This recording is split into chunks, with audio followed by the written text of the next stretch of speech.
What is a KPI? Well, that's what we're here to talk about today. We're going to teach you what you need to know in your business to be able to track KPIs so that you can help make better decisions for your company. My name is Tim Krulia, and I'm here with my co-pilot, Imran Mohammed. Let's jump right in and talk about what is a KPI. Well, first of all, what does KPI stand for? KPI stands for Key Performance Indicator. Okay. And if we want to define it, it's basically we're measuring a business's performance versus its goals. Every business should have KPIs that they're using so that they can help make better decisions about their company and move their company forward, generate more revenue and more profit. Our company, Savvy CFO, has been working for years and years and years building KPIs for our clients and helping them make better decisions. The way that we do this is after the income statement, after the bookkeeping, after the reconciliations are all done, then it's time to turn that page over from the financial accounting side to the managerial accounting side, where we're looking at financial analysis. And in financial analysis, one of the major tools that we have in our tool belt is key performance indicators or KPIs. So how do we do this? Well, we look at data and we're pulling data from all different parts of a business. There's so many different parts of a business, right? Like from customer service to operations, sales, marketing, etc. And they're all going to have different data showing their performance, but you have to extract it and pull each one of those data points into its own bucket. So what we internally say is we're just bucketing data into all of these little categories. And then once we have everything organized, now we can go to work. We have all these little buckets of information, which become KPIs, and we move forward and we can create reports and we can help business owners make better decisions to grow and make their business more profitable. It's important to note here that KPIs don't have to be just financial based. They're also metrics from the operations side, counts and volumes and things like that. And the best KPIs actually combine the two, both the financial side as well as the operational side, to tell you more about how your business is performing. That's absolutely correct. Let's talk about what makes a good KPI. Well, we found this article from our friends at Forbes.com, and they broke it down into what they call a SMART criteria, SMART, which stands for specific, measurable, achievable, relevant, and time bound. So let's break into those, each individual items, just real quickly so we can give a little bit more detail on them. So, specific, you have to think, gosh, there's so many different kinds of businesses that are out there, and they're all going to need different types of KPIs, right? Um, but we can take a look at an example of, let's just use a real estate investment company. What are good KPIs that they're going to need to look? I think for the purpose of this video, we could look at something that maybe is universally interesting for people is the sales and marketing side. So let's think about what real estate investment KPIs would anybody want to track in that industry? Well, I think that normally real estate investment companies, they'll use cold calling as a way to generate leads. So what are the KPIs for cold calling? Well, you got to know how many phone calls you're making, how many people are answering those phone calls, how many offers are we making as a real estate investment company, how many deals go into contract, how many deals that went from contract go into closing, and then you can see, okay, great, that's how many deals we did, how many closings we had or sales, and then you can look at what's your average revenue for each sale that you make. It's very specific for that one industry, right? But you can also see how there's every one of those links in the chain is a KPI, right? And you can see that if you dial up one area, like you add more phone calls, you might be able to with confidence know, okay, I'm going to make this much more revenue. Okay. So you got to be specific about your industry and the KPIs that you're measuring. Speaking of measuring, that's the second part. SMART, measurable. KPIs should include standards of measurement. Very simple, right? Like we just said, units of measurement, units of sales, right? That's one, just whole numbers. Another way is percentages. We're going to talk about that later in this video, where we're talking about ratios. Think like conversion rates. And then a really normal third type of standard of measurement is currency. So, it could be dollars, euros, Bitcoin, right? Third part of the SMART criteria, achievable. Man, you want to have great morale in your business, right? Well, one way to destroy that is to set your goals so high that they're absolutely never going to be achievable. That's a great way to ruin morale, because everybody's going to be looking at, this is what our goal was, this is what our budget was forecast, and here's where we were. And we weren't anywhere near our goal. And you look at that on a repetition of like every month doing variance analysis to your budget, and it's depressing. That's a good point, Tim. I wanted to add a couple of things here. Sorry to interrupt you.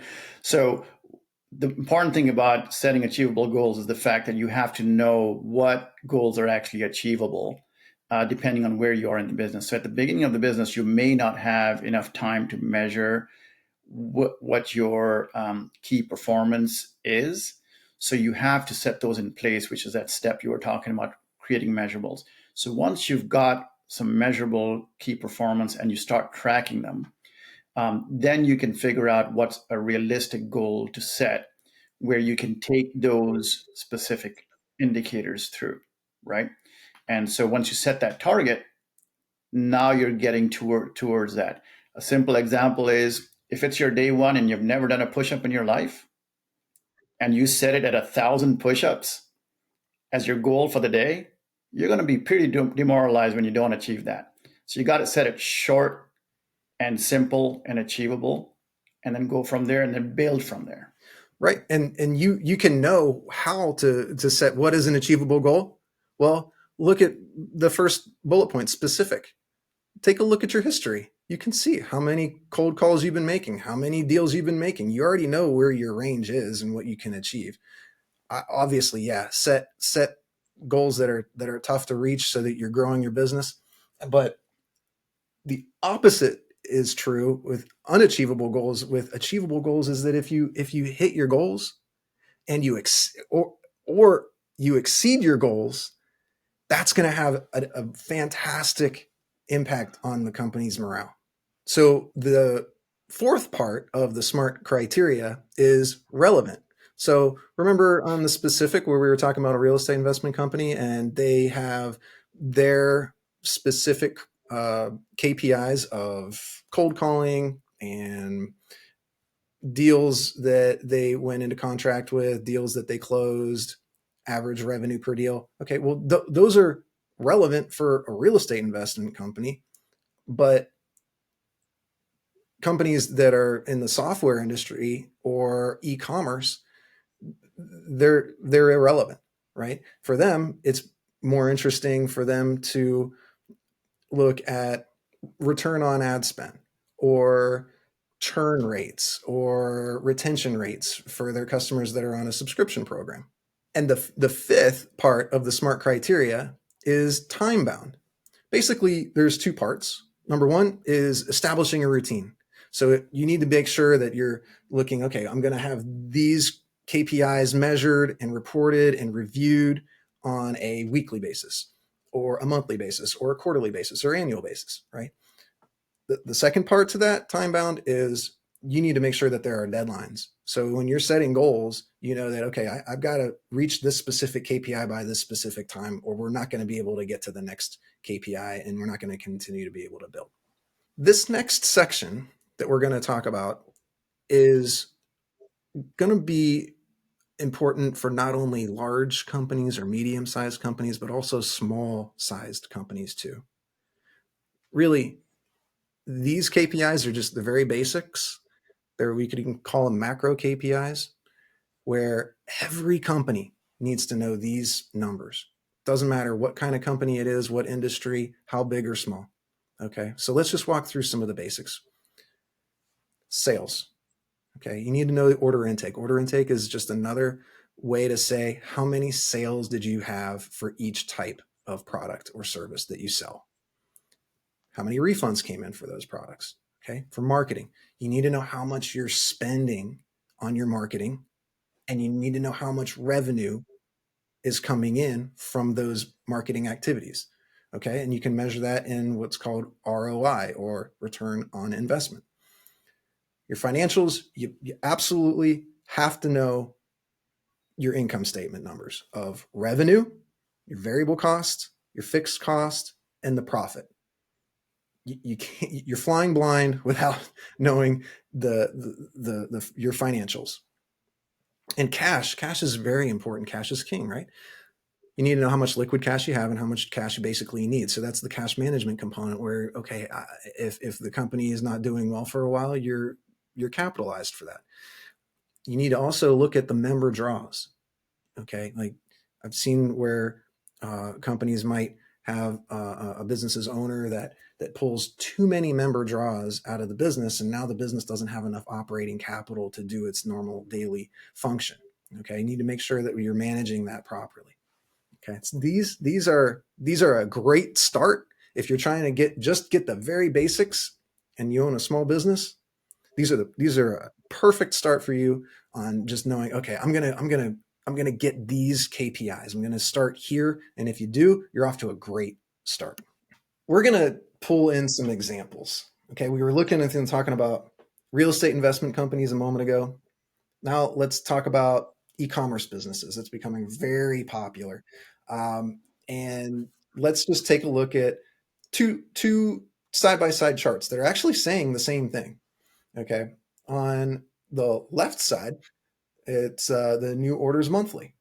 Okay, so let's say this company has three different types of products. One is a subscription, one's a multi-pay, and one's a single pay product. Okay, and when we want to look at it is for each month, how many new orders, right? Order intake has this company had. Then to the right, we're going to look at a chart that's going to tell us visually how each one of those products is performing. So, Imran, I mean, we've been working together doing KPIs for decades, and I'm sure that you're looking at this and you're probably been biting your tongue because you want to explain what you're seeing, because there's probably some things that are jumping off the page here. So, if Yeah. you would go ahead and share with us what you're seeing, because Yeah, no, I like this, right? So a lot of people look at this and say, okay, it's a very simple thing, but that's the whole thing. KPIs need to be simple and relevant, right? So in this case, if we're talking about sales of a business, right? You want to be able to measure over time what those sales are so that you can tell trend wise what's going on. Both tables, like you said, the chart and the table tell you the same thing. One's just easier to read, and one's helping you track the specifics, right? So if you look over the left side, you do see in the columns that there's months. So now you've got that time trend. And then on in the rows, you've got three different products, right? Or groups of products, however you want to define them. You replace that with anything that's relevant to your business, and you've already got your simple starting KPI. Um, Now, when you're looking at numbers, it becomes a little bit of an eye chart, especially if you have a lot more months and a lot more products. So it's hard to read and analyze and everything. But the good thing is you've been tracking it. Now you just have to show it in a way that you can easily digest it, right? So cue in your chart on the right side that shows you the three products. You can see them by the different colors over time and see which ones are performing and why are they performing and how are they performing. The great thing about this is you probably already know your products and why they're performing a certain way. Because if this chart shows something that you weren't expecting, it's very easy to read into it and say, all right, what's going on over here? Why is the front end one pay product dipping so heavily when I expect it to go up, even though I've been investing into it? Now you can go back and question either the relevant people, the relevant processes to help improve that. But maybe it was expected. Maybe that front end one pay product is actually going away. So you expect to see that, and it's being replaced by your multi pay product. And that's unexpected, right? So you can already see the multi pay product is improving over time, and that's what it is. But what are you doing right? What lessons can you learn and maybe replicate in the other products and other areas of the business to make it happen? Again, you wouldn't be able to easily tell this without measuring it, charting it, looking at it, and of course, setting goals appropriately. Yeah, that's very well put. Let's move on. Let's talk about those three types of products for an e-commerce business, and how, yeah, well, you can see there it is, order intake, number of new orders. It's applicable for all three different types of products that are very, very common in the e-commerce space. But look at all the other KPIs that these different kinds of products require. I'm not going to, speak to every single one of them, but as you can see, there are quite a few. And if you aren't tracking the KPIs that are really important for these different kinds of products for this specific business, you're just not going to really be able to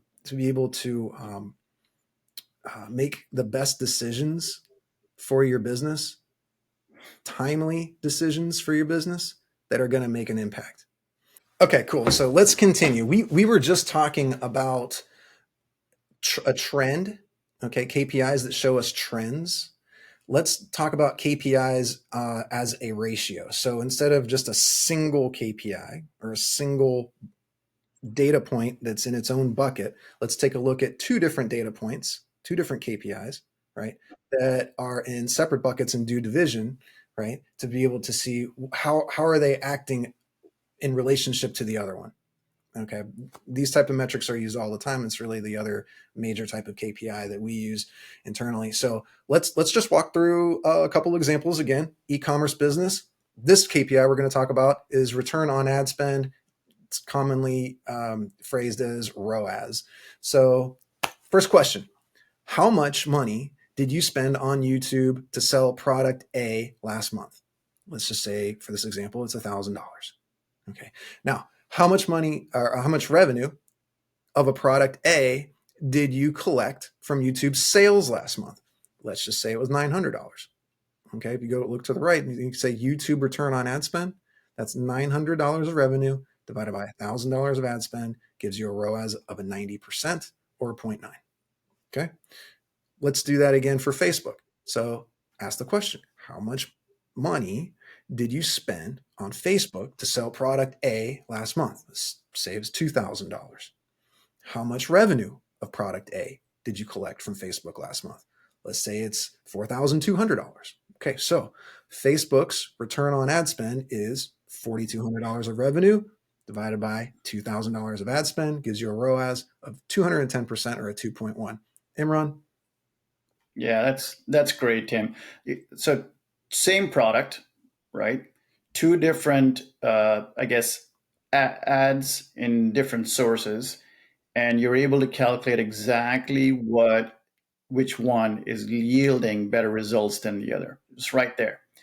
Now, the straight answer is which one would you pick? You'd pick Facebook in this case because this return is better. But you can also take that one step further and say, well, why is it? Is it a different ad that you're running between the two? What's working with one versus the other? Maybe it's not. Maybe it's the same ad. Then it's a simple answer. Facebook is the way to go. That's where you should be spending more of your ad spend. Perfect. Perfect.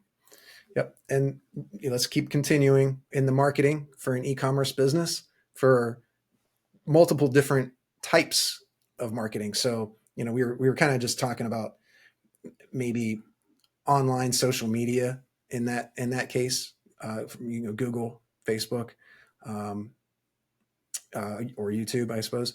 And you can see that ROAS matters there. Well, what about direct mail? That's a very useful medium for marketing for any kind of business, including e-commerce still. And yep, there's ROAS again. Online email marketing with affiliates, for example. It's a third way of marketing for email for e-commerce businesses. And there's your ROAS again. So, that's just one of those that it's everywhere. So that's why we did an example of how to break down and do the calculation for ROAS. But I think what we're talking about here is KPIs open so many doors. I've had conversations with Imran over the year of different KPIs, conversations with clients over the years, showing them KPIs, watching the light bulb over their head just turn on. Ideas start happening. This is where the magic is for me when I'm working with a client and I'm trying to help them understand their numbers the best so that they can really, really take control of their business, make quality decisions based on facts and not gut. Well, that wraps it up. That's KPIs in a nutshell. Now you see how critically important KPIs are for your company and how to start implementing them. Videos like this in our Savvy Startup series are here to help your business succeed. If you have any questions, you know how to find us.